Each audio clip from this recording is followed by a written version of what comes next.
Assalamualaikum warahmatullahi wabarakatuh. Perkenalkan, nama saya Faustin Zuldi Novis Armando dengan NIM D1C22146 akan mempresentasikan PowerPoint materi tentang asam dan basa.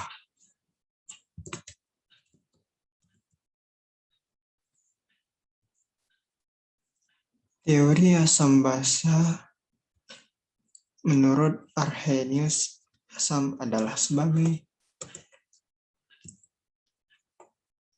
zat-zat yang dapat memberikan ion hidrogen atau ion hidronium bila dilarutkan dalam air, atau zat yang dapat memperbesar konsentrasi ion H+ dalam air.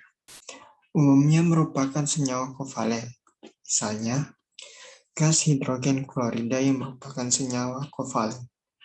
Tetapi apabila dilarutkan ke dalam air, akan terurai menjadi ion-ionnya. Sebenarnya di dalam larutan ion H+ dekat ke suatu molekul air H2O dan terbentuk sebagai ion oxonium H3O+. Oleh karena itu, penguraian asam dalam air ditulis sebagai berikut. Seperti ini contohnya. Kemudian, asam yang dalam larutan banyak menghasilkan H+ disebut asam kuat. Sedangkan asam yang sedikit menghasilkan ion H+ disebut asam lemah. Asam terdiri dari asam kuat dan asam lemah. Dalam penulisan reaksi, asam kuat ditulis dengan satu anak panah. Hal ini menunjukkan bahwa asam kuat terionisasi sempurna, sehingga terjadi dari kiri ke kanan. Contohnya seperti ini. Ionisasi asam kuat, asam klorida, HCl ditambah H2O menjadi H3O+ ditambah ClA3.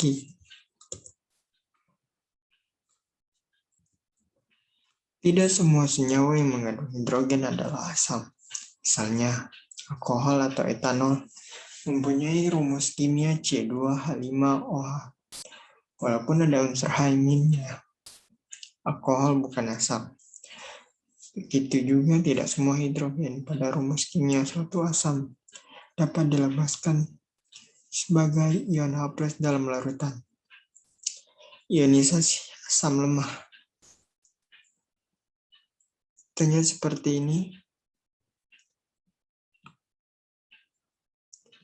Kemudian ada basa menurut Arrhenius. Basa adalah suatu senyawa yang di dalam air dapat menghasilkan ion OH. Umumnya basa terbentuk dari senyawa ion yang mengandung gugus hidroksida di dalamnya. Amonia atau NH3 meskipun merupakan suatu senyawa kovalen, tetapi di dalam air termasuk senyawa basa. Sebab setelah dilarutkan dalam air dapat menghasilkan ion OH. Penguraian basa dalam air ditulis sebagai berikut.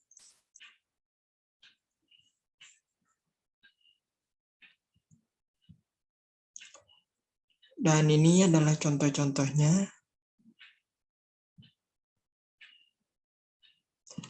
Tidak semua senyawa yang dalam rumus kimianya terdapat gugus hidroksil termasuk golongan basa. Misalnya etil alkohol sama dengan CH3OH.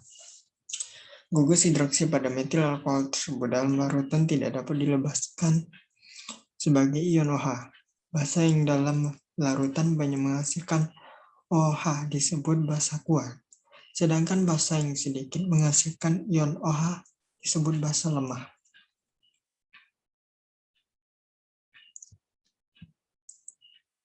Kekurangan teori asam basa Arrhenius antara lain adalah hanya dapat diterapkan pada reaksi yang terjadi di dalam air, tidak dapat membentuk asam, padahal juga mengandung hidrogen dengan bilangan oksidasi +1.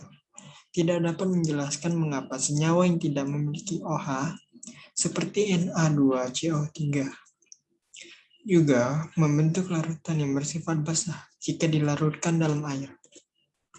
Menurut Bronsted-Lowry, asam adalah suatu spesies kimia yang dapat mendonorkan suatu proton kepada spesies kimia yang lain atau dengan kata lain sebagai proton donor.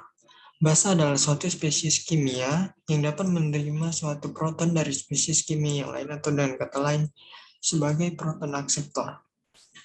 Suatu zat baik yang bermuatan positif, negatif, ataupun netral, termasuk asam Bronsted-Lowry, asalkan mempunyai minimal satu atom H, misalnya HCl, H2SO4, HSO4, H3O+, NH4+. Berdasarkan teori ini, didefinisikan bahwa asam adalah sebagai pendonor satu ion H+ pada basa. Basa adalah sebagai penerima satu ion H+ dari asam. Dengan kata lain, asam disebut juga sumber proton dan basa disebut juga penerima proton. Asam berupa molekul netral, ion positif atau ion negatif yang dapat memberikan satu ion H+ pada pasangan reaksinya seperti berikut.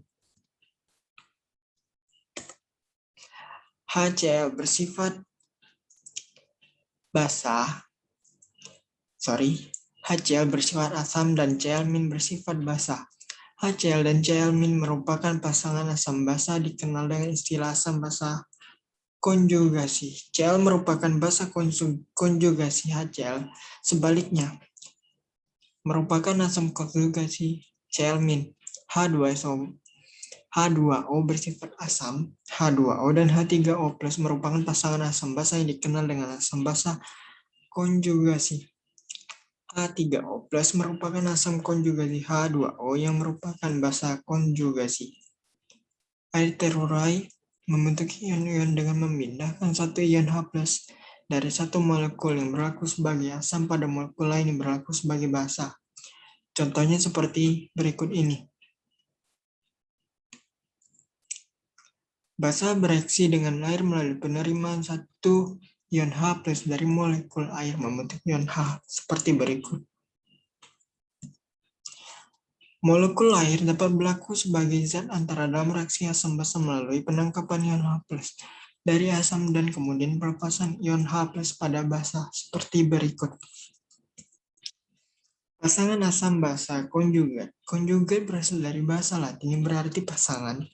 Setiap kali asam berlaku sebagai pendonor satu ion H+ sekaligus membentuk basa konjugat, yaitu basa pasangan yang berasal dari asam Bronsted. Sebagai contoh, jika suatu asam Ha mendonorkan satu ion H+ pada air, salah satu produk reaksinya adalah ion amin. Jadi, amin adalah basa konjugat dari Ha.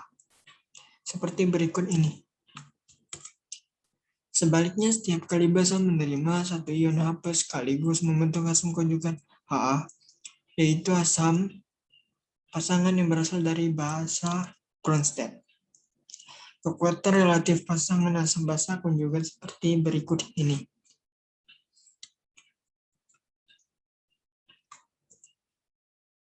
Keunggulan definisi asam basa Bronsted seperti berikut ini. Dan kelemahan utama dari teori Bronsted-Lowry adalah bahwa untuk pelarut yang tidak mengandung proton, tidak dapat digunakan. Selain itu, sifat suatu zat tidak pasti, sangat bergantung pada pasangan reaksinya. Meskipun definisi asam basa Bronsted-Lowry lebih luas dari Arrhenius, fakta menunjukkan bahwa ada beberapa senyawa yang tidak mempunyai atom H seperti PF3, FeCl3, AlCl3 menunjukkan sifat asam dalam reaksinya. Hal tersebut tidak dapat dijelaskan dengan teori Bronsted-Lowry sehingga diperlukan definisi asam basa yang lebih luas lagi. Teori asam basa Lewis. Pada tahun 1932, ahli kimia G.N. Lewis mengajukan konsep baru mengenai asam basa sehingga dikenal asam Lewis dan basa Lewis.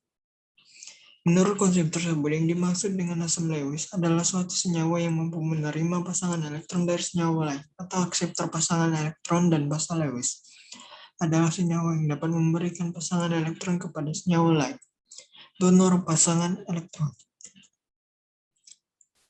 Konsep bahasa yang dikembangkan oleh Lewis didasarkan pada ikatan kovalen koordinasi, seperti berikut ini. Atom atau spesies yang menerima pasangan elektron pada pembentukan ikatan kovalen koordinasi akan bertindak sebagai basa, sedangkan atom, molekul, atau spesies yang menerima pasangan elektron disebut sebagai asam. Dengan konsep ini dapat dijelaskan terjadinya reaksi asam basa yang terjadi pada ion logam dengan suatu molekul atau ion.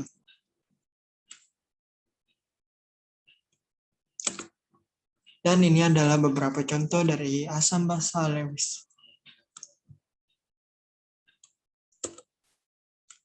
Ini adalah kelebihan dan kekurangan dari teori Lewis.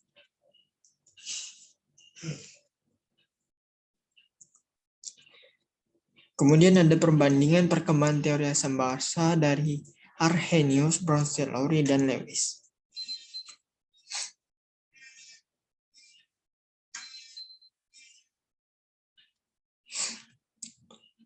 Kemudian ada reaksi asam basa seperti berikut ini.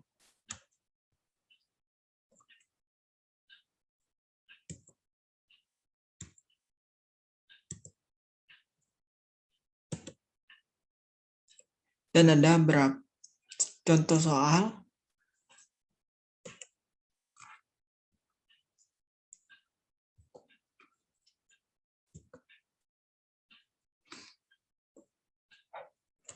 Konsep dari KW ini mengacu pada pergeseran kesetimbangan kimia, yaitu seperti berikut ini.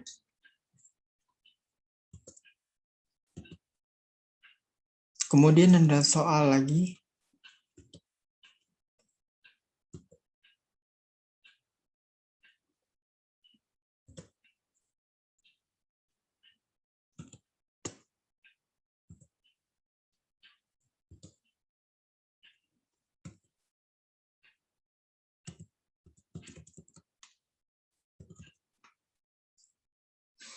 Sekian